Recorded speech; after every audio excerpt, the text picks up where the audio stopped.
up, guys? Welcome back to my YouTube channel, guys. I know that you know how much I appreciate you from this channel.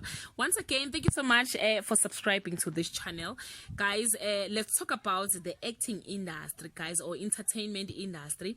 I know that sometimes we as fans expect a lot from our celebrities, but truly speaking, they go through a lot without us knowing.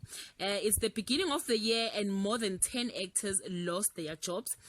Yes, some resigned like Aberrhythm City, but we don't know the real reason behind their resignation. Some got fired like about Tigom, but again, guys, yeah.